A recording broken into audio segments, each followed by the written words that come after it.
আসসালামু আলাইকুম রহমতুল্লাহ। অনলাইনে কোরআন শিক্ষা পর্ব 11-তে আপনাদের সবাইকে স্বাগতম। তো আমরা সরাসরি আলোচনায় চলে যাই। তো এটা ছিল গত পর্ব আলোচনা, এখানে শেষ হয়েছিল।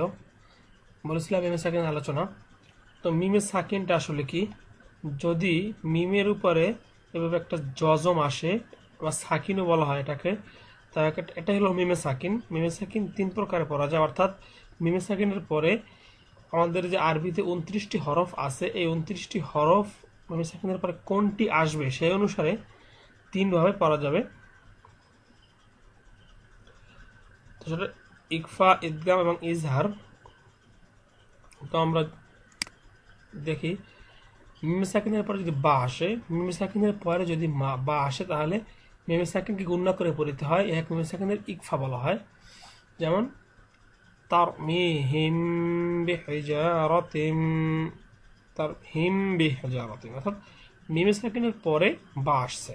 এরপরে কুম বিইযনিল্লাহ, কুম মিম সাকিনের বা। এবারে হুম বিল বাইয়িনাতি, এই মিম সাকিনের বা। এরপর মিম সাকিনের বামে যদি মিম আসে, অর্থাৎ মিম সাকিনের পরে যদি মিম আসে, তাহলে দ্বিতীয় মিমে তাসদিদ দিয়ে গুণনার সহিত মিলিয়ে পড়তে হয়।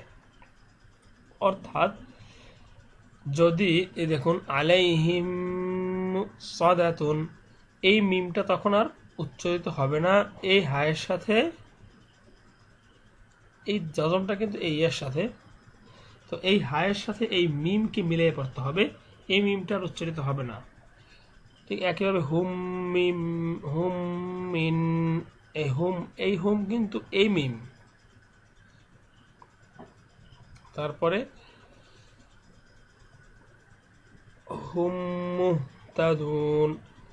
আবার আমরা কিন্তু এর আগে ওয়াজিব গুন্না পড়েছিলাম যে হরকতের বামে নুনি বা মিমে যদি তাসদিদ হয়, তাহলে এখানে কিন্তু হরকত না, এটা এটা হরকত কি জবর জের পেশ, এটা কিন্তু এখানে মিমে সাকিনের ঈদগাম বলা হয়। আর বলা হয়েছে মিমে সাকিনের বামে বা ও মিম ব্যতীত অন্য হরফ, এখানে লাগছে বা মিম না থাকলে মিমকে গুন্না ছাড়া স্পষ্ট করে পড়তে হবে।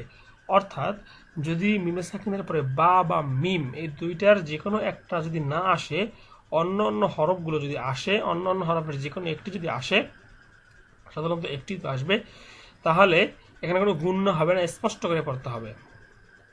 তো তাসবিদের আলোচনা এ পর্যন্তই, আজকের টিউটোরিয়াল এ পর্যন্তই। যদি টিউটোরিয়াল ভালো লেগে থাকে সাবস্ক্রাইব করতে ভুলবেন না।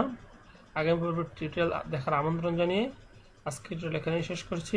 আসসালামু আলাইকুম রহমতুল্লাহ।